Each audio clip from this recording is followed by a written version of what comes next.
আসসালামু আলাইকুম ওরহমতুল্লাহি ওয়াবারাকাতুহ। আলহামদুলিল্লাহি রাব্বিল আলামিন ওয়াসসালাতু ওয়াসসালামু আলা রাসূলিহি মুহাম্মাদিন ওয়া আলিহি ওয়া আসহাবিহি আজমাইন। আম্মা বা'দ, ফাআউযু বিল্লাহি মিনাশ শাইতানির রাজীম।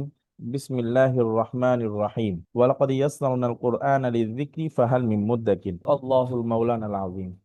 আলহামদুলিল্লাহ, আল্লাহ তাআলা আমাদেরকে আজকে 22তম ক্লাসে কোরআন শিখার জন্য উপস্থিত হওয়ার একটি প্ল্যাটফর্মে বসার তৌফিক দান করেছেন। এর জন্য শুকরিয়া আদায় করি, আলহামদুলিল্লাহ। আমাদের গতকালকে যেই পড়াটি চলছিল সেটি ছিল গুণনার পড়া। ঠিক আছে, গুণনার একটা অধ্যায় আমাদের অলরেডি চলছিল। গুণনা, আমরা তিন ধরনের গুণনা কোরআন শরীফে পাই। একটি ছিল নুনে মিমে তাসদীদের গুণনা, আরেকটি হচ্ছিল মিম সাকিনের গুণনা, আরেকটি হচ্ছে নুন সাকিন ও তানবিনের গুণনা। তো গতকালকে আমরা নুনে মিমে তাসদীদের গুণনাটা পড়েছি, তারপরে মিম সাকিনের গুণনাটা আমরা পড়েছি। তো আমি আরেকটু বলে নিই যে নুনে মিমে তাসদীদের গুণনা কিভাবে করে। সেটা হচ্ছে হলো, গুণনার হরফ দুইটি, নুন আর মিম। এই দুই হরফে যদি তাসদীদ হয় তাহলে গুণনা সব সময় হয়, বা গুণনা হবে চিরদিন, যেটা আমার একটা ছন্দের মতো মিলানো আছে আর কি।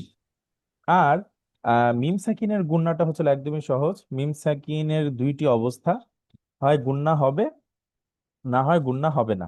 ঠিক আছে, যদি গুণনা হয়, গুণনা কখন হয় সেটি হচ্ছিল মিম সাকিনের পরে যদি বা অথবা মিম আসে, তাহলে সেই মিম সাকিনটা গুণনা হয়। আর যদি মিম সাকিনের পরে বা মিম না আসে তাহলে গুণনা হয় না। বাস, এটাই ছিল আমাদের গতকালকের পড়া। আজকের আমাদের পড়া ছিল যে গতকালকে যে আমরা নুনে মিমে তাসদীদের গুণা শিখেছিলাম আর মিম সাকিনের গুণা শিখেছিলাম, আজকে আমাদের শুধু একটি গুণা বাকি আছে, সেটা হলো নুন সাকিন এবং তানবিনের গুণা। ঠিক আছে, প্রথমে একটা কথা এখানে অলরেডি আছে, নুন সাকিনের সাথে তানবিনের সম্পর্ক কি? হুজুর, আপনি ততক্ষণ নুন আর মিম বলছেন গুনার হরফ, তো মাঝখান দিয়ে আবার সাকিন যে তানবিন কেন আসলো? ঠিক আছে, তো এটা একদমই সহজ। এখানে পিডিএফ এতেও আছে, পিডিএফ এ লেখা আছে নুন সাকিনের সাথে তানবিনের সম্পর্ক হলো, তানবিন উচ্চারণের মাঝে সব সময় একটি যজমালা নুন পাওয়া যায়। ঠিক আছে, তানবিন উচ্চারণের সময় একটি যজমালা নুন পাওয়া যায় কিভাবে? যেমন এখানে আছে হামজা দুই জবর আন। এটাকে যদি আমি এভাবে লিখি, হামজা নুন জবর আন, দেখেছেন? লেখা ভিন্ন, শব্দ লেখাটা ভিন্ন, কিন্তু উচ্চারণটা এক। তো এই জন্য তানভিনটাকেও এখানে আনা হয়েছে। ঠিক আছে, এই জন্য তানভিনের সাথে নুনের একটা সম্পর্ক আছে। আচ্ছা, এখন আমরা চলে যাই নুন সাকিন তানভিনের গুণনার যে নিয়মটা।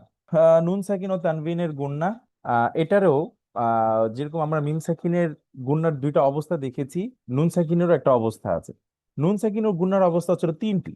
মিম সাকিনের গুণের অবস্থা দুইটি, আর নুন সাকিন তানবিনের গুণ অবস্থা তিনটি। কি কি তিনটি? প্রথম হচ্ছে হলো গুণনা হবে না, প্রথমে গুণনা হবে না। দ্বিতীয় অবস্থাটা হচ্ছে হলো গুণনা হবে। আর তৃতীয় অবস্থাটা হচ্ছিল হরফ পরিবর্তন। তো হরফ পরিবর্তনটা কি, ইনশাল্লাহ এটা আমরা দেখতে পাবো কিছুক্ষণের মধ্যেই। আচ্ছা, গুণনা হবে না, কখন গুণনা হবে না? নুন সাকিন তানবিনের পর 8 হরফের কোনো একটি হরফ আসলে গুণনা হবে না। ঠিক আছে, তো নুন সাকিন তানবিনের পর যদি 8 হরফ আসে তাহলে গুণনা হবে না। কি কি হরফ? হামজা, হা, হা, খ, আইন, গাইন, র, লাম। আবারও বলছি, হামজা, হা, হা, খ, আইন, গাইন, র, লাম। এই 8 হরফ যদি আসে তাহলে গুণনা হবে না। ঠিক আছে, খুব কঠিন না? অনেক কঠিন কিন্তু। তারপরে হচ্ছে গুণনা হবে, এটা আরো বেশি কঠিন। যদি আমরা গুণনা হবে দেখি, যে নুন সাকিনের পরে এই 8 হরফ না আসলেই গুণনা হবে। ঠিক আছে, নুন সাকিন ও তানবিনের পর যদি এই 8 হরফ না আসে তাহলে কি হবে? গুণনা হবে। তারপরে হচ্ছে হলো হরফ পরিবর্তন। হরফ পরিবর্তনটা আবার কি? আচ্ছা, নুন সাকিন ও তানবিনের পর বা আসলে, শুধু একটি হরফ বা আসলে, সে নুন সাকিন ও তানবিনটা মিম দ্বারা পরিবর্তন হয়ে যায়, মানে সেটা মিম হয়ে যায়। তো এখানে একটা বোঝার বিষয় যে কিভাবে হুজুর হয়, যেহেতু আমি মনে করি যে আমার এখানে ক্লাসে যারা আছেন তারা একদমই জানেন না, আমি ওই মেন্টালিটি নিয়ে এখানে ক্লাসটা নিচ্ছি। তাই আমি একটু এখানে ইনশাল্লাহ পরের ইয়াতে আলোচনা নিয়ে আসবো, ইনশাল্লাহ দেখাচ্ছি। আচ্ছা, এর আগে আমরা একটা উদাহরণ দিই, গুণনা যে হবে না, তাহলে দেখি মিম নুন জের মিন। এই যে নুন সাকিনের পরে হামজা এসে পড়ছে, তো আমরা 8 হরফ জানছি, এটা এটা আমরা অবশ্যই মনে রাখবো 8টি হরফ। হ্যাঁ, তো হামজা, হা, এখানে অলরেডি হামজা এসে পড়ছে, তাই এখানে আর গুণনা হচ্ছে না। তো এখানে মিম নুন জের মিন, নুনের পরে এই যে হামজা আসছে, তার মানে এখানে আর গুণনা হবে না। তারপর এখানে ওয়াও নুন জবর ওয়ান, এই তো হা আছে, গুণনা হবে না। ঠিক আছে। তারপরে এই দেখেন এখানে নুন সাকিন আসেনি, কিন্তু তানভিন তো এসেছে। আমরা তো নুন সাকিন তানভিনের পড়া পড়ছি। তো আদা বুন, এই যে এখানে আইন গয়নের আইন এসে পড়ছে, যার কারণে এটা আদা বুন, গুন্না হচ্ছে না। এই হচ্ছে সে আগের কথা, নুন সাকিনের পর যদি 8 হরফ হয় তাহলে গুন্না হয় না। এখানে সেই 8টি হরফ এসেছে। তারপরে যদি দেখি গুন্না হবে এর উদাহরণ, গুন্না হবে যেরকম এখানে দাল কাফ জাবর দাক, কাফ দুই জাবর কান, এই যে দাক কান, কাফের পরে কিন্তু দাল আছে, তার মানে হচ্ছে এখানে কিন্তু আপনার 8 হরফ আসেনি। তাহলে আমি এখানে গুণনা করি দাক্কাং। আচ্ছা, আমরা যে নুনে মিমে তাসদিদের গুণাটা পড়েছি, ওকে। নুনে মিমে তাসদিদে যে গুণাটা এটাই শুধু নর মতো, আর বাকিটা সব হচ্ছে হলো অনুসারের মতো। তারপর হলো মিম নুন তারপর মান। ঠিক আছে। এখানে সা আছে, তার মানে এখানে গুণ হবে মাং তাকুলাত। তারপর এখানেও দেখতেছি নুন সাকিনের পরে তা এসেছে, 8 হরফ আসেনি, তাহলে আং তুম। এটা সেই আগের কথাই, 8 হরফ না আসলে গুণনা হবে। আচ্ছা, এবার আসে হরফ পরিবর্তন। হরফ পরিবর্তনটা হচ্ছে ওই যে নুন সাকিনের পরে বা আসলে, নুন সাকিন অথবা তানবিনের পরে যদি বা আসে, তখন এই নুনটা মিমের মতো উচ্চারণ হয়। যেরকম মিম, মিম, মানে মিম নুন জের মিম, তখন আর মিন হবে না, এই নুনটা মিম হয়ে যাবে। ঠিক আছে। মিম বা আদি, এখানেও দেখা যাচ্ছে নুন সাকিনের পরে বা এসেছে, তো এটা নুনটা মিমের মতো হয়ে যাবে, মিম নুন জাবর মাম, বাখিলা। তারপর এখানে দেখা যাচ্ছে এই যে দুই জবরের পরে বা আসছে, মানে তানবিনের পরে, তা আবা দান না, আবা দান না হয়ে আবা দাম বিমা। এখন হুজুর এটা তো খুব কঠিন, এটা কিভাবে বুঝবো, এটা কিভাবে পাবো? তো এখানে অলরেডি একটা লেখাই আছে, তবে হরফ পরিবর্তন সহজে বোঝার জন্য কোরআনে ছোট্ট একটি মিম থাকে। যেমন এই যে নিচে আমি অলরেডি দিয়ে দিয়েছি, আমরা একদম কোরআন থেকে কপি করে এখানে দিয়েছি। এখানে আমরা ঠিক এই ছোট্ট মিমটা পাবো কোরআনে। আমি যদি জুম করে দিই, হুম, ছোট এই মিমটা আমরা সব সময় পাবো কোরআনে। যখনই ছোট মিমটা পাবো, তার মানে হচ্ছে এই নুনটা মিমের মতো করে পড়তে হবে। ঠিক আছে। আচ্ছা, এই হচ্ছে হলো মূলিয়া। তাহলে একদমই সহজ আর কি। এবার জাস্ট আমরা অনুশীলনে চলে যাই। অনুশীলন হচ্ছে হলো আপনারা এটা করবেন আর কি। মান, মাং, আচ্ছা এটা গুণনা হবে কিনা, তাহলে ইনশাল্লাহ এটা সবাই ইনশাল্লাহ সবাই প্র্যাকটিস করবে। আগামীকাল আমি এটা তাহলে একটু সবার থেকে শুনবো, হ্যাঁ। আর এই যে শেষে যে হরফ পরিবর্তন, অলরেডি আমি কোরআন থেকে নিয়ে নিয়ে এখানে দিয়েছি। যেমন মিম বুয়ুতিকুম, নাফসুন হওয়ার কথা ছিল কিন্তু নাফসুম বিমা হবে। আন হওয়ার কথা ছিল কিন্তু এখানে আম বাইয়িনাতিন হবে। ঠিক আছে। মিম বানি হবে। হ্যাঁ, আবাদান কিন্তু আবাদাম হবে, আবাদাম বিমা। যেমন মিন না, মিম বা আদি, মিন কিন্তু মিন হবে না, বা আসছে, তাহলে মিম বাকলিহা। তারপরে তুন বিতুন, কিন্তু এখানে তুন বিতুন হবে না, কারণ নুন সাকিনের পরে বা আসছে, তাই এটা মিম হয়ে যাবে তুম বিতু। ঠিক আছে। এই আজকে আমাদের এতটুকু পড়া। আগামী ক্লাসে ইনশাল্লাহ আমরা আল্লাহ শব্দ পড়ার নিয়ম এবং ওয়াকফের নিয়ম, এই ক্লাসের মাধ্যমে আমরা কিন্তু আমাদের কোরআন পড়ার যেই একদম মোটা দাগে যে নিয়ম সবগুলা শেষ করে ফেলছি, শেষ করে ফেলবো ইনশাল্লাহ। তারপর আমরা জাস্ট প্র্যাকটিস আর প্রশ্ন নিব তারপর ক্লাসগুলোতে। ঠিক আছে। ইনশাল্লাহ ওয়াকফের নিয়ম এবং আল্লাহ শব্দ পড়ার নিয়ম ইনশাল্লাহ আমরা আগামী ক্লাসে শুনবো। তো ধন্যবাদ, আজকে ক্লাস এতটুকুই। সবাই দোয়া করবেন। আসসালামু আলাইকুম। আসসালামু আলাইকুম রহমতুল্লাহি ওয়া বারাকাতুহু। আলহামদুলিল্লাহি ওয়াহদা ওয়াসসালাতু ওয়াসসালামু আলা রাসূলিল্লাহ ওয়া আলা আলিহি ওয়া সাহবিহি আজমাইন, আম্মা বা'দ। আমরা গতকাল পর্যন্ত 21টি ক্লাস সম্পন্ন করেছি। আজকে আমাদের 22 নং ক্লাস। তো গতকালকে আমরা সূরা মুজাম্মিলের, আপনারা জানেন সূরা মুজাম্মিল আয়াতটি অনেক বড় একটি আয়াত। কুরআনুল কারীমে যতগুলি লম্বা আয়াত আছে তন্মধ্যে সূরা মুজাম্মিল আয়াতটা হচ্ছে অন্যতম। সেটির বাকি অংশ আমরা গতকালকে পাঠ করেছিলাম, যেখানে বলা হয়েছিল সলাত কায়েম করতে হবে, যাকাত দিতে হবে এবং ঋণ দিতে হবে। যারা অসহায়, যারা দুস্থ, যারা সমস্যায় জর্জরিত, তাদেরকে আর্থিকভাবে বা অন্য কোনো মাধ্যমে তাদেরকে ঋণ প্রদান করা। এবং এই ঋণটা বলা হয়েছে হাসরের ময়দানে যেন আমরা অগ্রিম কিছু পাঠিয়ে রাখি। তো আমরা গতকালকে এই অকরিদুল্লাহ কর্দন হাসানা কর্দন শব্দটির ছোট্ট একটা আমরা ব্যাখ্যা করেছিলাম। কর্দন মানে হচ্ছে হলো আপনার কেটে ফেলা। ইঁদুর, ইঁদুরের দাঁত যেমন সবকিছু কেটে ফেলে, আহ এবং এই কেটে ফেলাটা কেমন চোখে পড়ে, যেমন আপনার পাতিলে ভাত আছে, ইঁদুর কিছু ভাত খেয়ে ফেলছে, অথবা ধান খেয়ে ফেলছে, মানে এই ধানটা অথবা কোনো একটা জামার কোনো একটা কিছু অংশ কেটে ফেলছে। তো ইঁদুরের পক্ষে পসিবল না সম্পূর্ণ জামাটা খেয়ে ফেলা, বা ইঁদুরের পক্ষে পসিবল না সম্পূর্ণ ভাত খেয়ে ফেলা, ইঁদুরের পক্ষে পসিবল না সম্পূর্ণ ধান খেয়ে ফেলা। একটা ইঁদুর কতটুকু খাবার খেতে পারে সেটা যেমন চোখে পড়ে না, একইভাবে মানুষ যখন ঋণ দেয় কাউকে, মানুষ যখন দান করে কাউকে, তখন এই ঋণটা আসলে চোখে পড়ার মতো না, বরং এই ঋণটা তখন কি করে, বৃদ্ধি করে। আমরা যখন কাউকে ঋণ দিই, কাউকে যখন প্রবলেম থেকে, কারো প্রবলেম থেকে কাউকে সলিউশন টেনে দিই, কোনো সমাধানের পথে যখন আমরা বের করে দেই, আর্থিক একটা কথা থাকে যে আর্থিক সমস্যা সেটা অর্থ দিয়েই সমাধান করতে হয়। আর্থিক সমস্যা কখনো মুখের কথায় মানে সমাধান হয় না, ব্যতিক্রম কিছু থাকতে পারে। যার কারণে সেই ব্যক্তি সমস্যার সমাধান করা মানে হচ্ছে হলো আল্লাহ সুবহানাহু ওয়া তাআলাকে সাহায্য করা। অর্থাৎ সেই ব্যক্তির পাশে আল্লাহ সুবহানাহু ওয়া তাআলা আছেন। আমার যখন সেই ব্যক্তির পাশে যখন দাঁড়িয়ে মানে দাঁড়িয়ে গেলাম, তার মানে হচ্ছে হলো আমরা মূলত আল্লাহ সুবহানাহু ওয়া তাআলাকে সাহায্য করছি। এবং এইটার যে প্রতিদান আল্লাহ সুবহানাহু ওয়া তাআলা কি করবেন, ডাবল করে দিবেন। ও আজামা আজর, এবং ওয়াজামা শব্দটি হচ্ছে হলো এতটাই যেটা কাউন্টেবল না।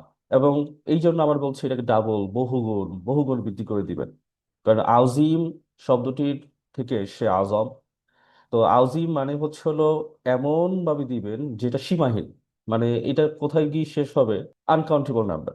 আমাদেরকে বলা হচ্ছে আস্তাগফিরুল্লাহ, তোমরা আল্লাহর কাছে তোমরা প্রার্থনা করো, নিশ্চয়ই আল্লাহ সুবহানাহু ওয়া তাআলা হচ্ছেন তিনি গফুরুর রহিম। আমরা গতকাল শিখেছিলাম যে ইন্নাল্লাযীনা ইয়াতলুনা কিতাব আল্লাহ, নিশ্চয়ই যারা আল্লাহর কিতাব পাঠ করে, ওয়া আকামুস সালাহ, এবং সালাত কায়েম করে, ওয়া আনফাকু মিম্মা রাযাকনাহুম, এবং তাদেরকে যে সম্পদ দান করা হয়েছে সেই সম্পদ থেকে তারা ব্যয় করে, ও আলানিয়াতান, সিররা ও আলানিয়াতান, গোপনে এবং প্রকাশ্যে, ইয়ারজুনা তিজারাতান লান তাবুরা, অর্থাৎ তারা আশা করতে পারে তাদের ব্যবসা কখনোই সেটা ক্ষতিগ্রস্ত হবে না।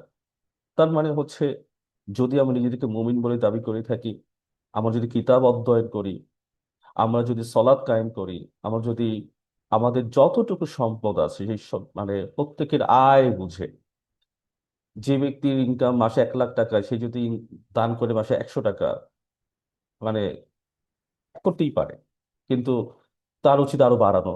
বা যার ইনকাম 10,000 টাকা, সে যদি 100 টাকা করে তাও তো হলো না।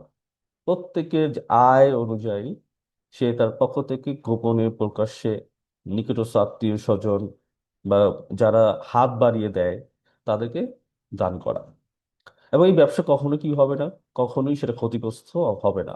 আল্লাহ সুবহানাহু ওয়া তাআলা এখানে যে শব্দের উচ্চারণ করেছেন লান, লান মানে কখনোই না, তা বুড়ো, সেই সকল লোকেরা কখনোই ক্ষতিগ্রস্ত হবে না।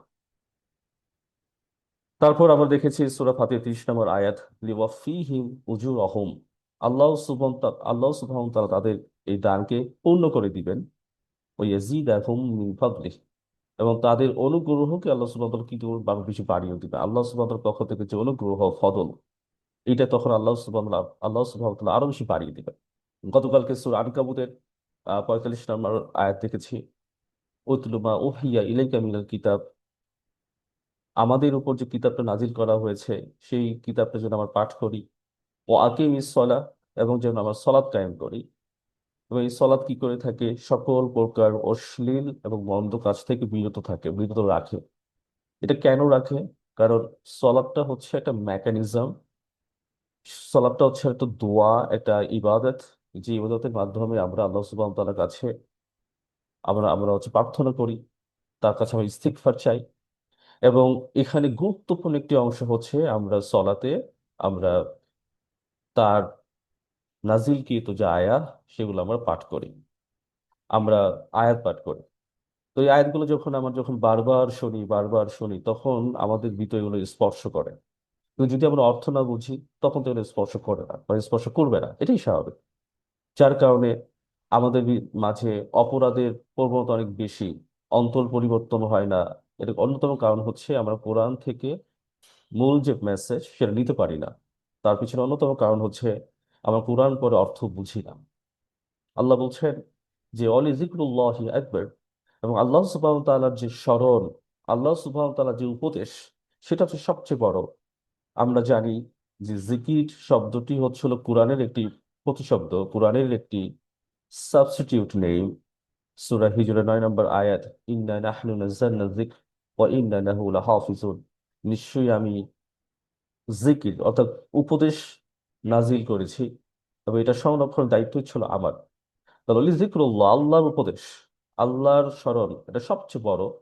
কারণ আল্লাহর উপদেশকে যখন আমরা গ্রহণ করি তখনই মূলত আমরা কি হয়, তখনই হচ্ছে কি আমরা মূলত আল্লাহকে স্মরণ করছি। আমরা যখন আল্লাহ উপদেশকে যখন মেনে নিই তখন মূলত আমরা আল্লাহ সুবহানাহু ওয়া তাআলার উপদেশ, আল্লাহ সুবহানাহু ওয়া তাআলাকে আমরা স্মরণ করছি। জিকিরের তিনটা সেন্স আছে। একটা হচ্ছে হলো জিক্রুল লিসান। জিক্রুল লিসান বলতে মুখ দিয়ে এটাকে আটারিং করা, উচ্চারণ করা। সেটা আল্লাহ সুবহানাহু ওয়া তাআলার গুণবাচক নাম হতে পারে, এবং সেটা আপনার হচ্ছে কি কোরআনে আয়াত হতে পারে। এটা হচ্ছে হলো জিক্রুল লিসান। দ্বিতীয়ত হচ্ছে জিক্রুল আহকাম। জিক্রুল আহকাম বলতে বোঝায় আল্লাহ সুবহানাহু ওয়া তাআলা যে আদেশ নিষেধ বিধি বিধানগুলো যখন আমি আমার নিজ লাইফে যখন বাস্তবায়ন করি, আমি আমার নিজ লাইফে যখন অ্যাপ্লাই করি, তখন এটা হচ্ছে জিকির।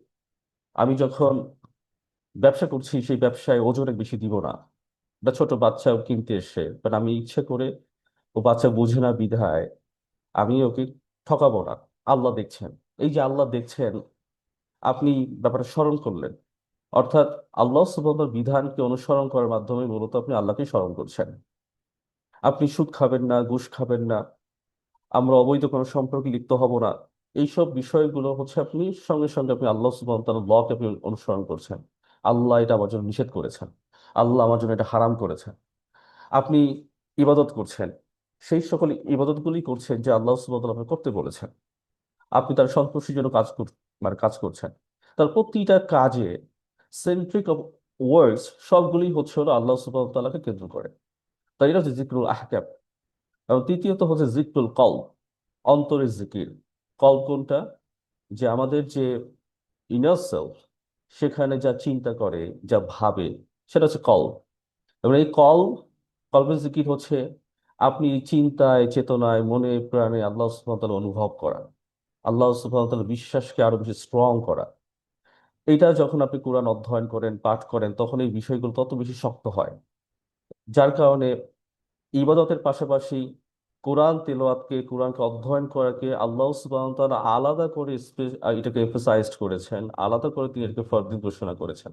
আপনারা অবশ্যই বুঝে থাকবেন, যারা আমাদের সাথে যারা আপনারা ক্লাস কন্টিনিউ করছেন, আমি মনে করি আপনারা আগে যখন কোরআন পড়তেন অথবা অনুবাদই পড়তেন, আর এবারে ক্লাস পর থেকে আপনাদের কোরআনের ব্যাপারে বুঝ, কোরআনের ব্যাপারে অনুধাবন শক্তি, কোরআনের ব্যাপারে উপলব্ধি একটু হলো আপনার পরিবর্তন হয়েছে। তার অন্যতম কারণ হচ্ছে হলো আপনি যখন বুঝে বুঝে আপনি যখন পড়ছেন, তখন আপনার ভিতরে আল্লাহ সুবহানাহু ওয়া তাআলা সম্পর্কে একটা অন্যরকম অনুভূতি তৈরি হচ্ছে। এই যে অনুভূতি, সেটা কিন্তু কলবের কারণে হচ্ছে। তাহলে জিক্রুল কলব, অন্তর দিয়ে আল্লাহ সুবহানাহু ওয়া তাআলাকে অনুভব করা। তাহলে অলি জিক্রুল্লাহি আকবার। পৃথিবীতে যত ধরনের উপদেশ, যত ধরনের স্মরণ আছে, এর মধ্যে আল্লাহর উপদেশই হচ্ছে সবচেয়ে বড়। আল্লাহু ইয়ালামু মা তাসনাউন, এবং আল্লাহ সুবহানাহু ওয়া তাআলা জানেন যা আমরা যাই করি না কেন, তিনি প্রত্যেকটা কাজে তিনি পদক্ষেপ তিনি অবলোকন করছেন। এটা ছিল আমাদের গতকালকের পড়া। তো আমরা চলে যাচ্ছি আজকের পড়ায়। আজকে আমরা শিখবো সূরাতুল বাকারা, 2 নম্বর সূরা, 3 নম্বর আয়াত। আউযু বিল্লাহি মিনাশ শাইতানির রাজিম। যালিকাল কিতাবু লা রাইবা ফীহি হুদাল লিল মুত্তাকিন। এটা সেই কিতাব যাতে কোনো সন্দেহ নেই, মুত্তাকিদের জন্য রয়েছে এটা হেদায়েত। তো আমরা একটু হচ্ছে ভেঙে ভেঙে দেখব। জালিকা মানে হচ্ছে হলো সেটি বা সেই। তাহলে আল কিতাব, ইত্যাদি সেই বা সেটি কোনটা? আল কিতাব, এই কিতাবটি, এই গ্রন্থটি। যেহেতু কিতাবের আগে এখানে আলিফ লাম আছে, তার মানে সেই আলিফ লামটা হচ্ছে ডিফিনিট আর্টিকেল হিসেবে কাউন্ট হচ্ছে, তার মানে কোরআন। তাহলে এই কোরআন, এই গ্রন্থ, এই কিতাব, এই বইটি, লা মানে নেই, রইবা সন্দেহ, ফি অতএব এতে কোনো সন্দেহ নেই। আরবিতে দুটি শব্দ আছে, হাজা আর একটা হচ্ছে জালিকা। ইংরেজিতে বলে দিস, আরেকটা হচ্ছে দ্যাট। হাজা বলতে দিস, আর জালিকা বলতে দ্যাট। তাহলে হাজা এটা অথবা এই বোঝায়, আর জালিকা হচ্ছে সেই, সেটা, ওটা বা ওইটা বোঝাতে মিনিং, এটা বোঝানো হয়। আমার যেমন বুঝাই দিস ইজ এ বুক, তাহলে এটা আমার কাছে যা কিছু আছে সেটা বোঝাতে যেমন আমি দিস ব্যবহার করি, আরবিতে বলা হয় হাজা। আর দূরবর্তী কোনো শব্দ যদি আসে সেখানে বলানো হয় জালিকা। তাহলে জালিকাল কিতাব কেন বলা হচ্ছে? প্রশ্ন আসতে পারে যে কোরআন তো আমাদের সামনেই আছে, তাহলে আল্লাহ তো বলবেন হাজাল কিতাবু, এই কিতাবটি। আল্লাহ কেন বললেন জালিকাল কিতাবু? কারণ যখন আয়াতগুলো নাজিল হচ্ছে, আল্লাহ সুবহানাহু ওয়া তাআলা কিন্তু আমাদের সামনে পুরো কোরআনটাকে একবারে একটা বই আকারে আমাদের হাতে দেননি। সিচুয়েশন অনুযায়ী, প্রেক্ষাপট অনুযায়ী আল্লাহ সুবহানাহু ওয়া তাআলা ধাপে ধাপে সুদীর্ঘ 23 বছরে তিনি কোরআনটাকে নাজিল করেছেন মুহাম্মদ রাসূলুল্লাহ সাল্লাল্লাহু তাআলা আলাইহি সাল্লামের উপর। যার কারণে যেহেতু কোরআনটা লাউহে মাহফুজে সংরক্ষিত ছিল, তবে এই লাউহে মাহফুজ থেকে ধীরে ধীরে এখানে এসে, তাহলে এই জালিকা, পুরো কোরআনটা যেহেতু লাউহে মাহফুজে সংরক্ষণ করা, যেহেতু ওখান থেকে কিতাবটা আসছে, যার কারণে এখানে জালিকা বলতে লাউহে মাহফুজকে ইন্ডিকেট করে এখানে সম্মান সূচক শব্দ ব্যবহার করা হয়, যার কারণে জালিকা শব্দটি অধিকাংশ ক্ষেত্রেই মর্যাদা এবং গুরুত্ব প্রদান করে থাকে। তাহলে জালিকাল কিতাবু, এটা এমন একটি কিতাব। লা মানে নেই, রইবা ফি, লা মানে নেই, আর রইবা মানে সন্দেহ নেই।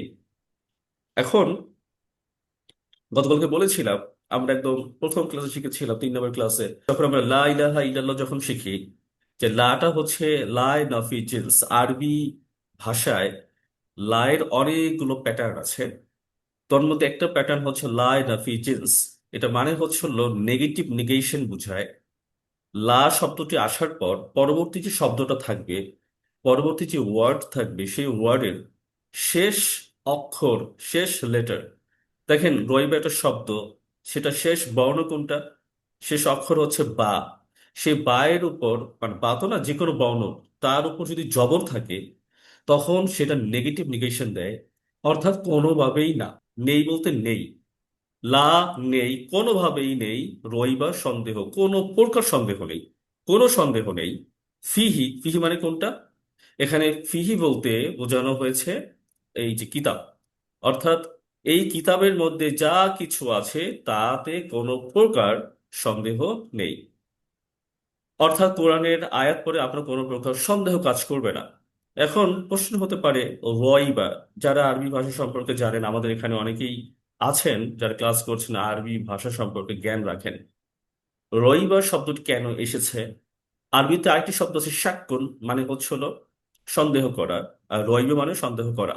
গত ক্লাসে আমরা একটু হালকা গ্লিপস দিয়েছিলাম। শাক্কুন মানে হচ্ছে হলো যে সন্দেহটা তীব্র না, হালকা সন্দেহ। যেমন আপনার হচ্ছে কেউ একজন কথা বলতেছে, কথা বলার পর আপনার হালকা সন্দেহ হইতেছে যে হতেও পারে, না হতে পারে, এমন একটা ব্যাপার। আর রবিবারে যখন আসে সন্দেহটা এত বেশি যে তীব্র, অনেক বেশি সন্দেহ। তাহলে আল্লাহ সুবহানাহু ওয়া তাআলার ব্যাপারে, কোরআনের ব্যাপারে, পরকালের ব্যাপারে যে সকল নবী রাসূলগণেরা দুনিয়াতে এসেছেন, এবং সেই সকল নবী রাসূলগণের উপর যে সকল কিতাব নাজিল হয়েছে, সেই সকল বিষয়গুলোর উপরে, জান্নাত জাহান্নামের উপরে আপনার অন্তরে বিন্দু মাত্র যেন সন্দেহ না প্রকাশ করে। রইবা হচ্ছে এমন শব্দ, এমন সন্দেহ যা কিনা মানুষকে উদ্বিগ্ন করে দেয়, অ্যাংশাস করে দেয়, মানুষদের এংজাইটি বাড়িয়ে দেয়, মানুষ অনেক বেশি দুশ্চিন্তাগ্রস্ত করে, মানে দুশ্চিন্তাগ্রস্ত মানে মধ্যে পড়ে যায়। যেমন আপনি কাউকে 10 লক্ষ টাকা দিয়েছেন, এখন সেই টাকা আদৌ দিবে কিনা, তার নামে আপনি এত কথা শুনেছেন, আদৌ দিবে কিনা, এমন সন্দেহ যে আপনি টেনশনে পড়ে গেছেন। এই এই এই ধরনের সন্দেহকে বলা হয় রয়বা। তার কোনো প্রকার সন্দেহ নেই এই কিতাবে। হুদা লিল মুত্তাকিন, হুদা মানে হচ্ছে হেদায়েত, পথ নির্দেশ, গাইডলাইন। কাদের জন্য? লিল মুত্তাকিন। লিল মানে জন্য, মুত্তাকিন মুত্তাকিদের জন্য, মুত্তাকিদের জন্য ছিল এটা হেদায়েত। আমরা চলে যাব সূরাতুল বাকারা 185 নম্বর আয়াত। শাহরুর রমাদান আল্লাযী উনজিলা ফীহিল কুরআন। রমাদান মাস, এটা এমন একটি মাস, আল্লাযী, আল্লাযী যে মাসে উনজিলা নাজিল করা হয়েছে, অবতীর্ণ করা হয়েছে, ফিহি তথায়, অতই মাসে, আল কুরআন, কুরআনকে। হুদাল লিন্নাস, তাহলে হুদা, এই কোরআনটা হচ্ছে হুদা। এই কোরআনটা হচ্ছে গাইডলাইন, গাইড বুক, পথ নির্দেশ। কাদের জন্য? লিন্নাসি, মানুষের জন্য। ও বাইয়িনাতিন মিনাল হুদা, এবং হেদায়েতের সুস্পষ্ট প্রমাণ, অল ফুরকান, এবং সত্য মিথ্যার পার্থক্যকারী। এই সূরাটার ভেতর মোট 4টি শব্দ আছে নতুন শব্দ, আর বাকি শব্দগুলো হচ্ছে আমাদের কাছে জানা। তো আমরা চলে যাচ্ছি শাহরু। শাহরু মানে মাস, রমাদান মানে রমাদান মাস, এটা আমরা বলি শাহরু রমাদান মানে রমাদান মাস। আল্লাজি, যা বা যে, উনজিলা নাজিল করা হয়েছে, যে মাসে নাজিল করা হয়েছে, ফিহি এতে, আল কোরআন, কোরআন। তাহলে ফিহি কিভাবে হয়েছে? ফি মানে মধ্যে, আর এখানে ফিটা তৈরি হয়েছে মূলত দুটো শব্দের সংযোজনে। এখানে কি কি আছে? এখানে ফি, এবং এখানে সম্পৃক্ত হলো হা। তাহলে ফি মানে মধ্যে, আর হা, হা বলতে কোনটা? হা বলতে হলো আপনার এই রমাদান মাসকে বোঝানো হচ্ছে। অর্থাৎ এই মাসে কাকে নাজিল করা হয়েছে? এই মাসে কোরআনকে নাজিল করা হয়েছে। তাহলে রমাদান মাস এমন একটি মাস যে মাসে কোরআনকে নাজিল করা হয়েছে। এই মাসটা কেমন? হুদা, এটা পথ নির্দেশ কাদের জন্য? লিন্নাস, মানুষের জন্য। ও বাইয়িনাত, বাইয়িন শব্দটি স্পষ্ট। ও বাইয়িনাত, স্পষ্ট সমূহ বা প্রমাণ সমূহ। মিনাল হুদা, মিন মানে থেকে বা হতে, হুদা হেদায়েত, মানে হেদায়েতের স্পষ্ট প্রমাণ। অল ফুরকান, সত্য মিথ্যার পার্থক্য বা সত্য মিথ্যার নির্দেশ করে, সত্য মিথ্যার পার্থক্য তৈরি করে দেয়। তাহলে এখানে তিনটা কি শব্দ আছে? একটা হলো হুদা, একটা বাইয়িনাত, আরেকটা আল ফুরকান। এই তিনটা শব্দকে আমরা একটু সংক্ষেপে বোঝার চেষ্টা করি। হুদা বলতে হেদায়েত, আর বাইয়িনাত বলতে বাইয়িনা, এবং ফুরকান বলতে তো ফুরকান। হেদায়েত কি? আপনি যখন কোরআনটা পড়া শুরু করবেন, আপনি এই উপলব্ধি আপনার ভিতরে আসবে যে আপনাকে কোন পথে চলতে হবে, আপনার আলটিমেট গোল কোথায়, আপনার গন্তব্য কোথায়। দুনিয়া থেকে আমি এসেছি যা ইচ্ছে তাই করার জন্য, যা মন চায় তা করার জন্য, নাকি আল্লাহ সুবহানাহু ওয়া তাআলার একটি বিশেষ কারণ আছেন এবং আমাকে সেই কারণ বাস্তবায়ন করতে হবে। আপনি সেই গন্তব্য সম্পর্কে আপনি জানতে পারবেন। ফলাফল কি? ফলাফল আপনাকে ইসলামের পথে থাকতে হবে। ইন্না দীনা ইনদাল্লাহিল ইসলাম। আপনি আপনি ফলাফল কি পাচ্ছেন? 102 নম্বর আয়াত সূরা আলে ইমরান। ইয়া আইয়ুহাল্লাযীনা আমানু, হে ঈমানদারগণ, ইত্তাকুল্লাহ, তোমরা আল্লাহকে ভয় করো। ওয়ালা তামুতুন্না ইল্লা ওয়া আনতুম মুসলিমুন, তোমরা মুসলিম না হয়ে মৃত্যুবরণ করো না। আপনি আপনার জীবনের আলটিমেট গোল পেয়ে গিয়েছেন, যে আমাকে দুনিয়া ছাড়তে হবে, আল্লাহর কাছে যেতে হবে। ইসলাম বা আল্লাহ আমাকে নিজেকে পরিপূর্ণ আত্মসমর্পণ করে আল্লাহর কাছে। তাহলে এই আত্মসমর্পণ করার জন্য আপনাকে কে সহায়ক ভূমিকা পালন করবে? সেটা আল কোরআন। কোরআন হলো গাইডলাইন, কোরআন হলো সিলেবাস। এই কোরআনটাকে আপনি পুরো সিলেবাস গাইডলাইন দিবে কিভাবে আপনি সেই পথে আপনি অনুসরণ করবেন। তারপর চলে আসে বাইয়েনা। হেদায়েত যখন আপনি পেয়ে গেলেন, এখন চলে আসে বাইয়েনা। বাইয়েনা কি? বাইয়েনা কিভাবে হাঁটবো, ওই পথে আমি কিভাবে চলবো, সেই সম্পর্কে নির্দেশনা দিবে। অর্থাৎ আমাকে কি কি করতে হবে, কি করতে হবে না, তা নিয়ে কোরআন আমাদের স্পষ্টভাবে জানিয়ে দেয়। অর্থাৎ তুমি ইবাদত করো, তুমি হারাম খাবে না, তুমি মানুষের সুন্দর ব্যবহার করো, ভালো কাজ করো। তো এই সকল কি করতে হবে কি করতে হবে না সুস্পষ্টভাবে আমাদেরকে কোরআন পুঙ্খানুপুঙ্খানুভাবে ভাবে জানিয়ে দেয়। আপনি যখন বাইনা পেয়ে গেলেন, তখন তৈরি হবে ফুরকন। অর্থাৎ আপনার কাছে আপনার গন্তব্য কোথায়, আপনার আলটিমেট গোল কোথায়, আপনি স্পষ্টভাবে আপনি জেনে গেলেন। আপনাকে এখন কিভাবে কাজ করতে হবে আপনি সেটাও জেনে গিয়েছেন। এখন ফলাফল কি? নিজের গন্তব্য সম্পর্কে পুরোপুরি জানা যায়। অর্থাৎ আপনি যখন ফুরকান যখন পেয়ে যাবেন, আল্লাহ সুবহানাহু ওয়া তাআলা যখন আপনাকে ফুরকান দান করবেন, তখন আপনি আপনার আলটিমেট গোল, এই ব্যাপারে আপনার কোনো ডাউট নেই, আর কোনো সন্দেহ নাই। আপনি তখন কি হবে? বিভ্রান্তি থেকে বাঁচবেন। কোরআন সম্পর্কে কোনো একটা আপনি আয়াত পড়ছেন, বুঝতে পারছেন না, তার মানে এইটা না যে এইখানে ঝামেলা, ঝামেলা আমার ভিতরে আছে।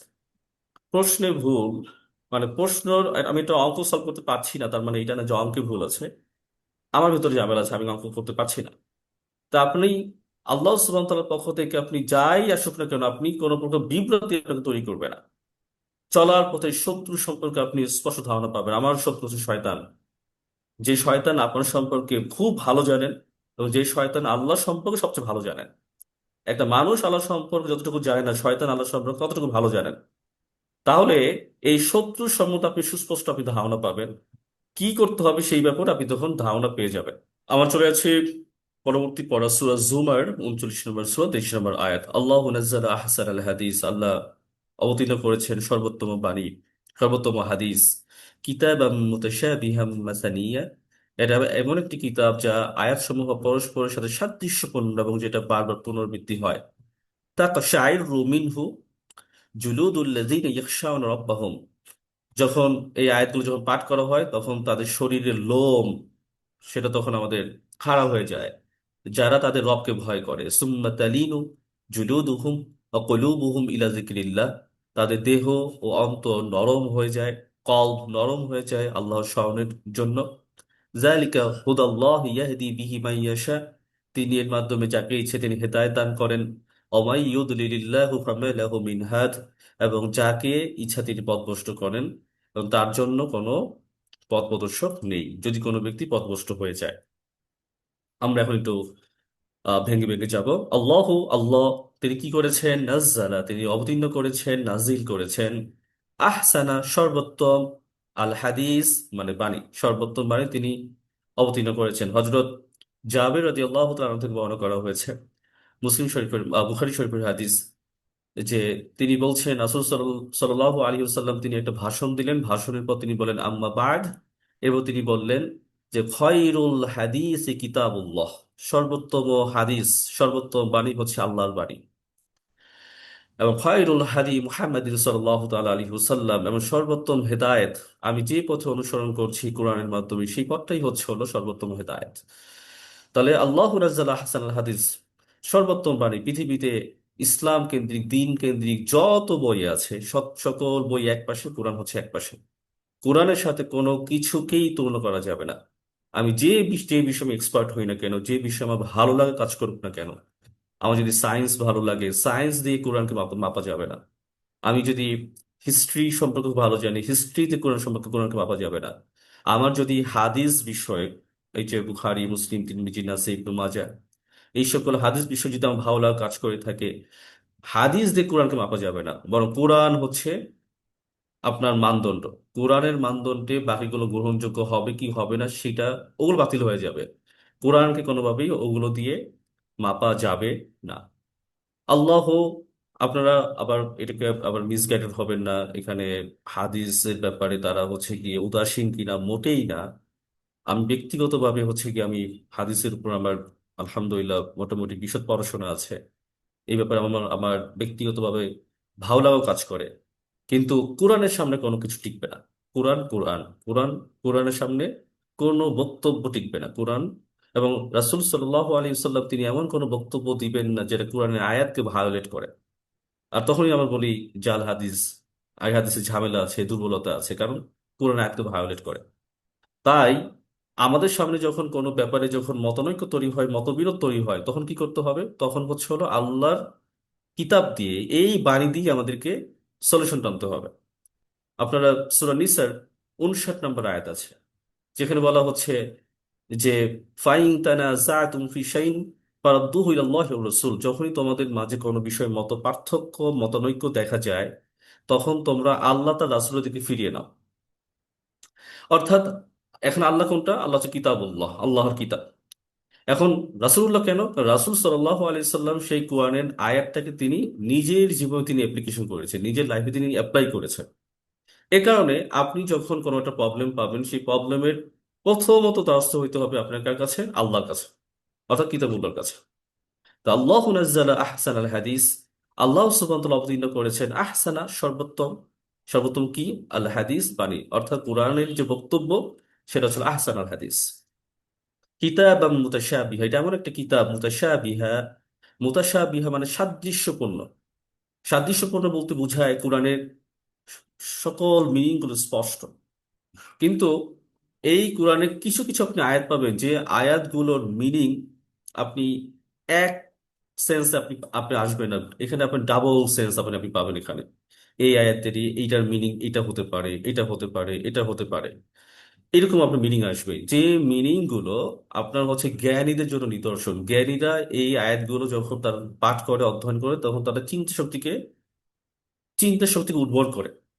যারা চিন্তাশীল তাদের জন্য আসলে এই আয়াতগুলো খুবই যথোপযুক্ত। এই জন্য আল্লাহ সুবহানাহু ওয়া তাআলা চান আপনি যেটা চিন্তা করেন, আল্লাহ সুবহানাহু ওয়া তাআলার ব্যাপারে আপনি যেটা ভাবেন।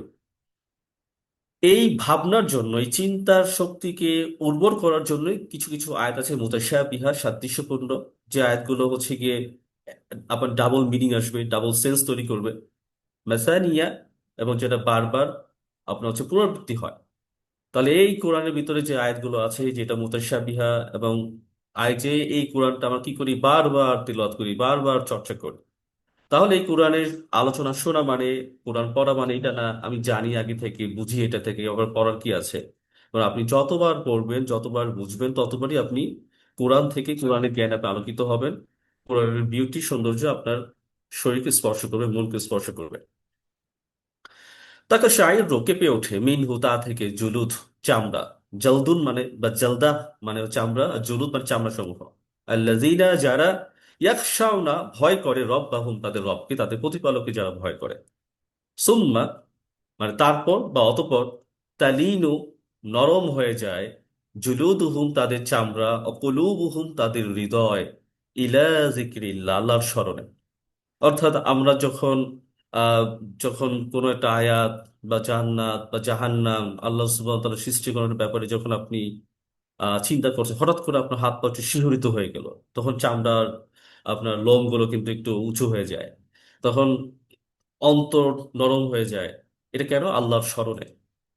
জালিকা হুদা, এটা হচ্ছে হেদায়েত। কার পক্ষ থেকে? হুদাল্লাহ, এটা হচ্ছে আল্লাহর পক্ষ থেকে হেদায়েত।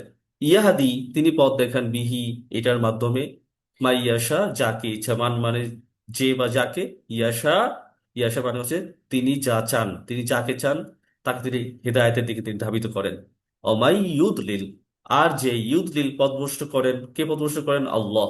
অমাই ইউদলিল্লাহ, আল্লাহ যাকে পথভ্রষ্ট করেন, ফামা, তবে নেই, লাহু, তার জন্য, মিন, কোন, হাত, পথ প্রদর্শক, তার কোনো পথ প্রদর্শক নেই। গত ক্লাসে এটা আমাদের ডিসকাশন পর্বে মোটামুটি আলোচনা করেছিলাম। আমি যদি এক কথাই বলি, আল্লাহ সুবহানাহু ওয়া তাআলা কাউকে হেদায়েত দিবেন, কাউকে হেদায়েত দিবেন না, প্রথমত এটা হলো সুপ্রিম অথরিটি, সুপ্রিম পাওয়ার, এটা আল্লাহ সুবহানাহু ওয়া তাআলার হাতে। একচ্ছত্র ইচ্ছা, এটা হচ্ছে আল্লাহ সুবহানাহু ওয়া তাআলার হাতে। আল্লাহ তাকে হেদায়েত কি দিবেন কি দিবেন না, এই ব্যাপারে আমাদের কোনো প্রশ্ন করার কোনো অধিকার নাই। দ্বিতীয়ত, এই আয়াতটা কি বোঝানো হচ্ছে? আল্লাহ সুবহানাহু ওয়া তাআলা পাওয়ারকে বোঝানো হচ্ছে। দ্বিতীয়ত, গতকালকে আমরা দেখেছিলাম সূরা শূরা 13 নম্বর আয়াত, যে ব্যক্তি আল্লাহর দিকে অভিমুখী হয় আল্লাহ তাকে হেদায়েত দেন। যে ব্যক্তি আল্লাহর দিকে অভিমুখী হয় আল্লাহ তাকে হেদায়েতের পথে ধাবিত করেন। তা আপনি যখন আল্লাহর পথে যখন চলবেন, আল্লাহ সুবহানাহু ওয়া তাআলা জানেন যে আপনার মন ইচ্ছা আদৌ হেদায়েতের পথকে অন্বেষণ করে কিনা, নাকি মুখের জন্য মুখে বলা। আল্লাহ তো জানেন। সেটা যদি ম্যাচ করে, আল্লাহ সুবহানাহু ওয়া তাআলা সেই রহমত তাকে দিয়ে থাকেন, সেই দয়া তাকে দিয়ে থাকেন, সেই ফদল তাকে দিয়ে থাকেন, তাকে সাহায্য করেন, এবং তার সামনে হেদায়েতের দুয়ার দরজাকে খুলে দেন। অর্থাৎ আপনি হেদায়েতে আসবেন কি আসবেন না, সেটার পারমিশন উপর থেকে হয়। আল্লাহ পারমিশন দিলে আপনি হেদায়েত পাবেন, পারমিশন না দিলে আপনি হেদায়েত পাবেন না। সারা পৃথিবীর মানুষ যদি আপনাকে বোঝাতে চায়, আপনি বুঝবেন না যদি আল্লাহ সুবহানাহু ওয়া তাআলা পারমিশন না দেন। না, আল্লাহ সুবহানাহু পারমিশন আপনি পাবেন কি পাবেন না, সেটা সেটা পুরোটাই ডিপেন্ড করছে আপনার উপর। আপনি এই পারমিশনটা চান কিনা, আপনি সেই আল্লাহর দয়ার মাধ্যমে হেদায়েত চান কিনা। একই সাথে আল্লাহ সুবহানাহু তাআলার ইচ্ছা যদি হয়, আপনি তাকে তাকে আপনাকে টানবেন, এটা আল্লাহর ইচ্ছা। আবার যদি আল্লাহর ইচ্ছা না হয়, না টানবে না, সেটা তো আল্লাহর ইচ্ছা হতেই পারে। কিন্তু যে ব্যক্তি আল্লাহর দিকে অভিমুখী হয়, আল্লাহ তাকে হেদায়েতের পথকে রুদ্ধ করেন না, তিনি দরজাকে খুলে দেন। সূরা জাসিয়ার 6 নম্বর আয়াত, তিলকা আয়াতুল্লাহি নাতলুহা আলাইকা বিল হাক্কি ফাবিআইয়ি হাদিসিন বা'দাল্লাহি ওয়া আয়াতিহি ইউমিনুন। তিলকা আয়াতুল্লাহি, তিলকা, এগুলো, আয়াত, এগুলো নিদর্শন, কার নিদর্শন? আল্লাহ। তিলকা আয়াতুল্লাহি, এগুলো আল্লাহ নিদর্শন, নাতলুহা, যা পাঠ করা হয়ে থাকে, আলাইকা, আপনার উপর, বিল হাক্কি, সত্যতা সহকারে, ফাবিআইয়ি হাদিসিন, আর কোন বক্তব্য, কোন হাদিস আছে, বা'দাল্লাহ, আল্লাহর পরে, ও আয়াতিহি ইউমিনুন, যে আয়াতগুলোর উপর তার ঈমান আনবে। তো আমরা একটু চলে যাই, তিলকা, এগুলো বা সেগুলো, আয়াত মানে আয়াত সমূহ, আল্লাহ মানে আল্লাহর আয়াত সমূহ, সেগুলো, নাতলুহা, আমরা যা তেলাওয়াত করি, আলাইকা, আপনার কাছে, বিল হাক্কি, সত্য সহকারে, পাবি আইয়ি, তাহলে কোন, হাদিসিন, বাণী, তাহলে কোন বাণী আছে, কোন বক্তব্য আছে, কোন কথা আছে, বাদ আল্লাহি, বাদ মানে পরে, আল্লাহ মানে আল্লাহ, আল্লাহর পরে, ও আয়াতিহি, তার আয়াত সমূহ, ইউমিনুন, তারা বিশ্বাস করবে। তাহলে আল্লাহর হাদিস, আল্লাহর বক্তব্য, আল্লাহর কথাগুলো আসার পর আর কোন বক্তব্য আছে, কোন আয়াত আছে যে আয়াতগুলো তারা বিশ্বাস করবে। অর্থাৎ আমাদেরকে বিশ্বাস আমাদের করতে হবে আল্লাহ সুবহানাহু ওয়া তাআলা আয়াতের ব্যাপারে, এখানে বিন্দুমাত্র কোনো সন্দেহ নাই। সূরা যুখরুফের 43 থেকে 44 নম্বর আয়াত, এটা হচ্ছে আমাদের, আলহামদুলিল্লাহ এই পর্যন্ত হচ্ছে আমাদের আজকের পড়া। এবং আমরা চলে যাচ্ছি হচ্ছে প্রিভিউ অফ নেক্সট ক্লাস। আগামীকালকে আমরা যা পড়বো সেটা আমরা একটু এক নজরে দেখে নিব। সূরা যুখরুফের 43 এবং 44 নম্বর আয়াত, ফাস্তামসিক বিল্লাযী উহিয়া ইলাইক ইন্নাকা আলা সিরাতিম মুস্তাকিম। ফাস্তামসিক, ফাস্তামসিক মানে ফা মানে অতঃপর, ইস্তামসিক মানে আঁকড়ে ধরো, বিল্লাজি, বিল্লাজি মানে এটা মাধ্যমে, উহিয়া যা অবতীর্ণ করা হয়েছে, ইলাইকা আপনার উপর, তাহলে আপনি আঁকড়ে ধরুন যা আপনার উপর ওহী করা হয়েছে, যা আপনার উপর নাজিল করা হয়েছে। ইন্নাকা নিশ্চয়ই আপনি, আলা সিরতিম, আলা মানে উপরে আছেন, অধিষ্ঠিত আছেন, সিরত, সিরত মানে পথ, মুস্তাকিম মানে সহজ সরল পথ, এমন পথ যে পথে কোনো বাঁকা তেরা নেই, যে পথে হচ্ছিল ইস্তিকমাত থাকা যায়, অবিচল থাকা যায়, এমন পথে আপনি অধিষ্ঠিত আছেন। ও ইন্নাহু, আর নিশ্চয়ই, লাযিকরুল লাকা, লাযিকরুল লাকা ওয়া লিকাওমিকা ওয়া সাওফা তুসআলুন, তা নিশ্চয়ই এটি আপনার, মানে জিকির মানে কি, স্মরণ, এটি হচ্ছে আপনার জন্য স্মরণ, অলি জিক্রুল্লাহ, অর্থাৎ কোরআনটা হচ্ছে আপনার জন্য স্মরণ, মানে কি কোরআন হচ্ছে আপনার জন্য উপদেশ। অলি কওমিক, এবং আপনার যে কওম আছে, আপনার যে সম্প্রদায় আছে, সেই সম্প্রদায়ের জন্য এটা উপদেশ। অসাউফা তুস আলুন, অসাউফা আর অচিরেই, তুস আলুন, তুস আলুন মানে হচ্ছে আপনাকে জিজ্ঞাসিত করা হবে, প্রশ্ন আসতে পারে। অলি কওমিকা, কওমিকা দ্বারা এখানে কি বোঝানো হয়েছে? কম মানে সম্প্রদায়, এই কম বলতে সম্প্রদায় বোঝায়, তাহলে এই সম্প্রদায় বলতে কোনটা? আমাদের শুধু উম্মত তারা? প্রথমত কম শব্দ যখন আসে, কমের আপনার তিনটা সেন্স পাওয়া যায়। এক নম্বর সেন্স হচ্ছে কম দ্বারা হচ্ছে যদি আপনি আপনার স্বজাতিকে বুঝান, যেমন আমরা সবাই মুসলিম, মুমিন, মুমিন ভাই, মুসলিম ভাই, সেই জাতিকে বোঝানো যায়। আবার কম বলতে যদি আপনি আপনি চিন্তা করেন, বাংলাদেশে যারা আমরা যারা থাকি, এরা হচ্ছে আমার একটা কম, অস্ট্রেলিয়া যারা থাকে তারা একটা কম, যারা হচ্ছে সৌদি আরবে যারা থাকে তারা হচ্ছে একটা কম, দেশ ভিত্তিক আমরা বলতে পারি। আবার আমরা এলাকা ভিত্তিক আমরা যারা থাকি, তারা তারা হচ্ছে একটা কমের অন্তর্ভুক্ত। আবার ধরুন হচ্ছে আপনার সারা পৃথিবীর যত মানুষ সম্প্রদায় আছে, আদম আলাইহিসসালাম থেকে শুরু করে এখন পর্যন্ত সামনে যারা আসবেন, তারা একটা কম সম্প্রদায়। অথবা মোহাম্মদ রসুল্লাহ সাল্লাহ আলাইসাল্লাম পর থেকে যে সকল মানুষেরা দুনিয়াতে আসবেন, তারা একটা কম। তাহলে বৃহৎ সেন্সে কম জায়গা বুঝে অর্থ বুঝে চেঞ্জ হয়। তো অলি কওমিকা, তাহলে এটি হচ্ছিল আপনার জন্য, যেহেতু মোহাম্মদ রসুল্লাহ সাল্লাহ তাআলা আলাইহি ওয়াসাল্লাম শুধুমাত্র আমাদেরই নবী না, তিনি সমস্ত মানব জাতির তিনি হচ্ছেন নবী। তাহলে অলি কওমিকা সকলের জন্য এই আয়টা প্রযোজ্য হবে। আর সকলের জন্য যখন প্রযোজ্য হবে, তখন অটোমেটিক এটা আমি অন্তর্ভুক্ত হয়ে যাচ্ছি। আমি বা আমার যারা মুমিন বা মুসলিম বলে যার দাবি করছি, অটোমেটিক আমি এটার সাথে সম্পৃক্ত হয়ে যাচ্ছি। তা আমার নাম মুমিন, আমার নাম আব্দুল্লাহ, আব্দুর রহমান, এগুলো বলার সাথে মুমিন মুসলিম কোনো পরিচয় না, বরং পরিচয় হচ্ছে হলো অ্যাক্টিভিটিস এর মাধ্যমে। আমরা জানি সূরা ইউসুফ 106 নম্বর আয়াতে বলা হচ্ছে, ওমা ইউমিনু আকসারুহুম বিল্লাহি ইল্লা ওয়া হুম মুশরিকুন, আর অধিকাংশ লোকেরা ঈমান আনা সত্ত্বেও ওরা মুশরিক। ওরা ঈমান এনেছে, আল্লাহ জানে ওরা ঈমান এনেছে, ওরা বলছে যে আমি ঈমান এনেছি আল্লাহর উপর, কিন্তু ওরা আসলে ঈমানদার না, ওরা মুশরিক। অথবা ওদের অ্যাক্টিভিটিস, ওদের কর্মকাণ্ডগুলো হচ্ছে বলে দেয় ওরা আসলে মুশরিক হিসেবে, ওরা মুমিন হিসেবে নাই, ওরা বলো আল্লাহর সাথে অংশীদার স্তরে তার লিপ্ত।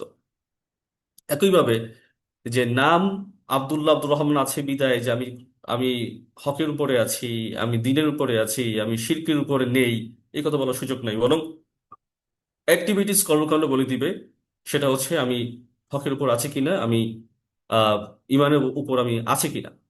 তাই অলি কওমিকা, সকল সম্প্রদায়ের কাছে এটা কি, এটা একটা আপনার হচ্ছে উপদেশ। অসাউফা তুসআলুন, আর যা তারা করতো এই ব্যাপারে তাদেরকে জিজ্ঞেস করা হবে। তাহলে আল্লাহ যেটি নাজিল করেছেন আমাদের জন্য, যা আমাদের জন্য প্রেরণ করেন, যথেষ্ট। এরপর যদি আমরা ভেদাভেদ করি, মারামারি করি, ঝগড়াঝাটি করি, যেহেতু সোশ্যাল মিডিয়াতে অনেক কিছুই দেখি, আমিও দেখি, আপনারাও দেখেন, আমাদের ভাইদের ভাইদের মাঝে যে ধর্ম নিয়ে মারামারি কাটাকাটি হয়, এটা খুবই নিতান্ত কষ্টের একটা ব্যাপার। সূরা লুকমানের 6 নম্বর আয়াত, ওয়ামিনান নাসি মান ইয়াশতারি লাহওয়াল হাদিস, মানুষের মধ্যে এমন কিছু লোক রয়েছে যারা অর্থহীন কথাবার্তা তারা ক্রয় বিক্রয় করে, লিউদিল্লা আন সাবিলিল্লাহি বিগয়রি ইলম, যাতে তারা এমন ভাবে কথা বলে যেন তারা কোনো জ্ঞান ছাড়াই তারা কি হয়ে যায়, তারা পথবিচ্যুত হয়ে যায়। ওয়াইত্তাখিযাহা হুজুওয়া, এবং এই পথকে উপহাসের বস্তু বানায়। উলাইকা লাহুম আযাবুম মুহিন, তাদের জন্য রয়েছে অপমানজনক শাস্তি। তো এটা মানে কি? অমিনান নাসি, মানুষের মধ্যে এমন কিছু লোক রয়েছে, মাইয়াশতারি, যারা ক্রয় করে, লাহওয়া, লাহ মানে হচ্ছে হলো অনর্থক, অকাজ, যে কাজে কোনো কোনো বেনিফিটস নাই। লাহওয়াল হাদিস অর্থাৎ হচ্ছে হলো অনর্থক কর্ম।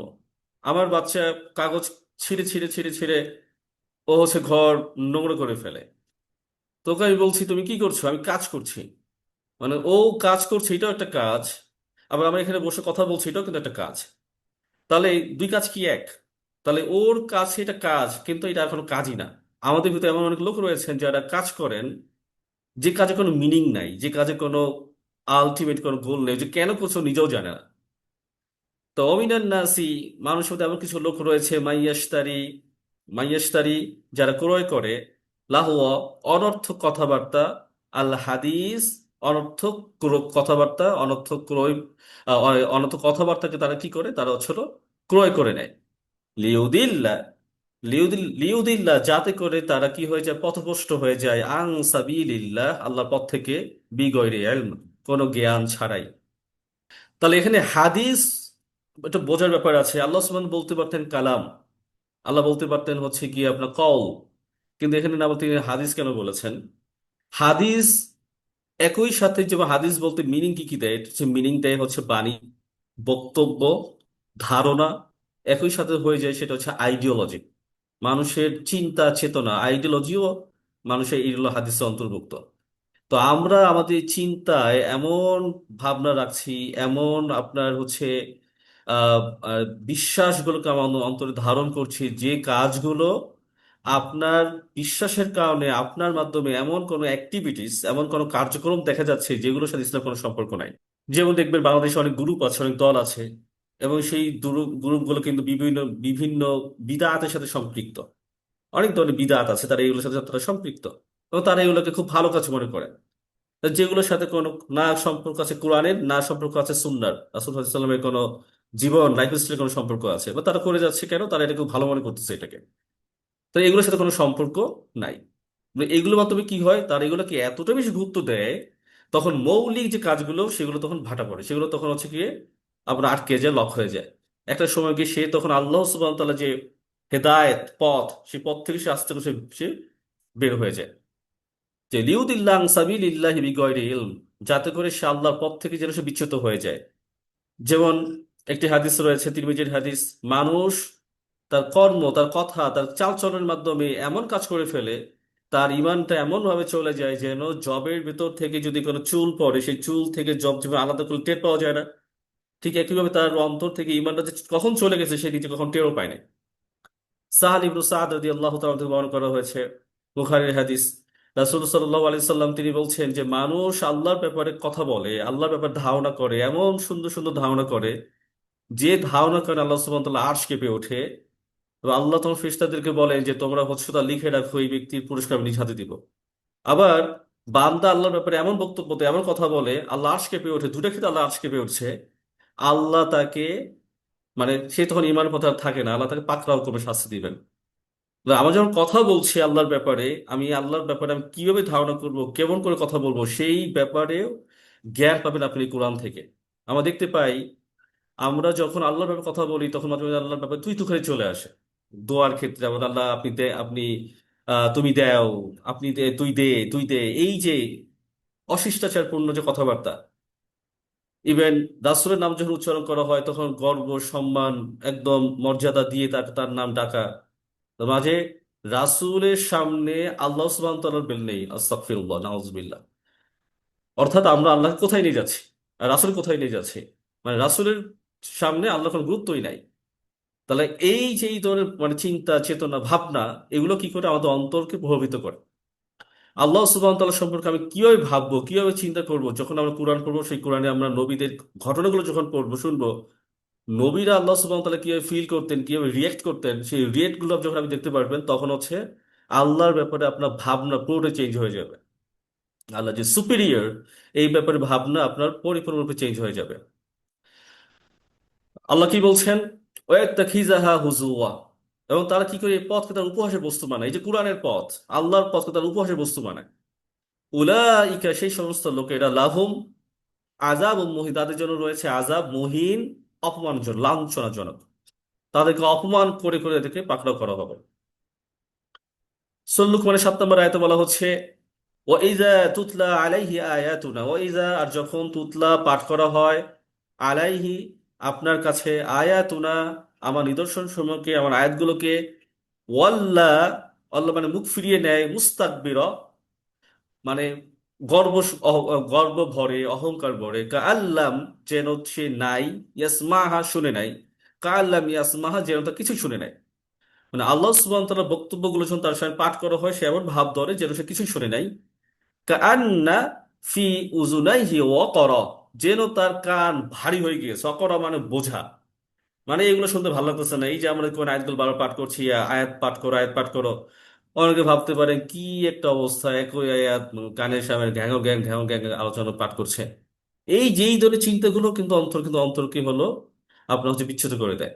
তা কান নাফি উজুনাহি ওয়াকরা, যেন তার কান ভারী লাগছে, যেন তার কান বোঝা মনে হচ্ছে।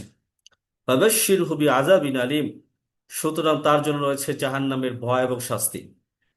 একই ধরনের আয়াত আমরা আমরা আমরা গতকালকে একটু দেখেছিলাম, সূরা জাসিয়ার 8 নম্বর আয়াত, ইয়াসমাউ আয়াতিল্লাহি তুতলা আলাইহি সুম্মা ইউসিরু মুস্তাকবিরান কাআল্লাম ইয়াসমাহা ফাবাশশিরহু বিআযাবিন আলীম। একই প্যাটার্নের আয়াত, যে যখন কারোর সামনে কোন আয়াত পাঠ করা হয়, তখন সে এমন ভাব ধরে, এমন ভান করে, গর্ব ভরে, যেন তা কিছুই শুনে নাই।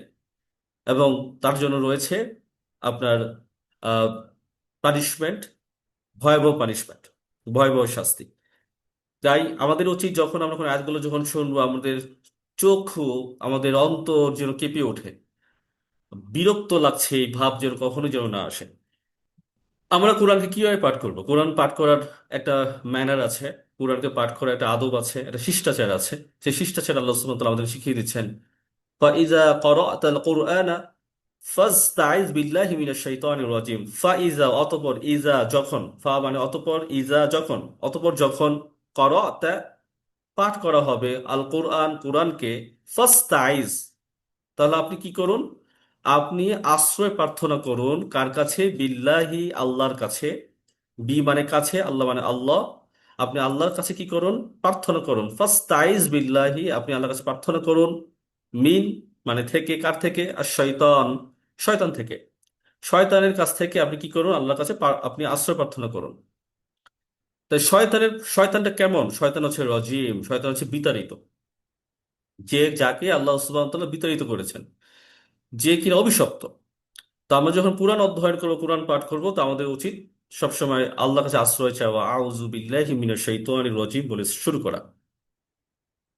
দ্বিতীয়ত আদব হচ্ছে, কোরআন যখন পাঠ করবো আমরা মনোযোগ দিয়ে শুনবো, যাতে করে আল্লাহ সুবহানাহু ওয়া তাআলার দয়া যেন আমাদের উপর যেন অবতীর্ণ হয়। ওয়াইযা কুরিয়াল কুরআনু ফাসতামিউ লাহু ওয়া আনসিতু লাআল্লাকুম তুরহামুন। ওয়াইযা, আর যখন কোরিয়া পাঠ করা হয়, আল কোরআন, কোরআনকে, ও ইজা কোরিয়াল কোরআন, যখন কোরআনকে পাঠ করা হয়, ফাসতামিউ লাহু, তোমরা শুনো, আদেশ সূচক বাক্য। তা আল্লাহর আয়াত যখন পাঠ করা হয়, আপনাকে তখন এই কোরআনের দিকে মনোযোগ দিতে হবে, এবং এটা ফরজ। ওয়াং সিতু, চুপ থাকো, লা আল্লাকুম তুরহামুন, যাতে তোমাদের উপর কি আসে? আল্লাহর রহমত যেন তোমাদের উপর অবতীর্ণ হয়, যেন যেন তোমরা আল্লাহর রহমত লাভ করতে পারো। আমাদের ভেতর দেখা যায় আমরা কাজ করে ওর থেকে কোরআন বাজছে, আর আমরা আমাদের কাজে লিপ্ত, কথাবার্তা লিপ্ত। এটা হচ্ছে আল্লাহর আয়াতকে নিয়ে উপহাস করা। আপনি হয়তো ভাবছেন আপনি সওয়াবের কাজ করছেন, কিন্তু এটা উপহাস করা। এই কাজ করব না। আপনি কোরআন যখন শুনবেন, আপনি 2 মিনিট শুনেন, 5 মিনিট শুনেন, মনোযোগ সহকারে, ভক্তি দিয়ে, সুন্দর করে আপনি শুনবেন। এইটাকে খেলার বস্তু বানানো যাবে না। ইজা কোরিয়াল কোরআন, আর যখন পাঠ করা হয় কোরআনকে, ফাসতামিউ লাহু, অতএব আপনি কি করুন, আপনি শুনেন, লাহু কাকে, এই কোরআনকে, ওয়াং সিতু, যেন, ওয়াং সিতু, আর তোমার চুপ থাকো, লাআল্লাকুম তুরহামুন, যাতে করে তোমরা রহমত লাভ করতে পারো, যাতে করে তোমাদের কাছে রহমত আসে, তো আল্লাহর পক্ষ থেকে যেন দয়া যেন আসে। সূরা ফুসসিলাতে 26 নম্বর আয়াতে বলা হচ্ছে, অকল আল্লাযীনা কাফারু, অ মানে এবং, কলা যখন বলে থাকে বা বলে, আল্লাযীনা যারা, কাফারু যারা অস্বীকার করে, যারা অস্বীকার করে, যারা কাফের, তারা বলে, লা তাসমাউ, তোমরা শুনো না, লা তাসমাউ, তোমরা শুনো না, লিহাযাল কুরআন, এই কোরআনের কোনো কিছু তোমরা শুনো না, অলগাও, অলগাও মানে হচ্ছে তারা কি করে, তারা হচ্ছে হট্টগোল করে, তারা কোলাহল সৃষ্টি করে, গল অর্থাৎ আরটা হচ্ছে বাতিল করে, তারা এমন কর্মকাণ্ড করে যে কাজ, যখন কাজটা যেন বাতিল হয়ে যায়, ফিহি, অর্থাৎ ফিহি মানে এই কোরআনকে, কোরআনের ভেতরে তারা কি কি করে হট্টগোল সৃষ্টি করে, লাআল্লাকুম তুগলিবুন, যেন তোমরা জয়ী হতে পারো। অর্থাৎ তারা কাফিরেরা একে অপরের সাথে বলতে থাকে, যখন যারা কোরআন পাঠ করে, তোমরা এমন কাজ করো, এমন অ্যাক্টিভিটিস করো, যেন তারা কোরআন পাঠ করতে চান, যেন তারা বন্ধ করে দেয়, লা আল্লাকুম তুগলিমুন, যেন তারা জয়ী হতে পারে। তো জয়ী হয়ে যে হতে পারা, এটা হচ্ছে হলো কাফেরদের আচরণ। কোরআন আলোচনা হলে, কোরআনের বয়ান শুনলে, কোরআনের আপনার জ্ঞান যখন একে অপরের সাথে যখন শেয়ার করা হয়, তখন হট্টগোল সৃষ্টি করা, তখন হচ্ছে গিয়ে আপনার হচ্ছে গিয়ে কাউকে বিরক্ত করা, এগুলো হচ্ছে হলো কোনোভাবেই মুমিনদের লক্ষণ না, এগুলো হচ্ছে কাফেরদের লক্ষণ। আমরা খুব সংক্ষেপে বলছি, মানে এই ক্লাসটা আমরা আগামীকালকে ইনশাল্লাহ আরো বিস্তারিতভাবে নিব। তো এই পর্যন্ত হচ্ছে আজকে আমাদের ক্লাস।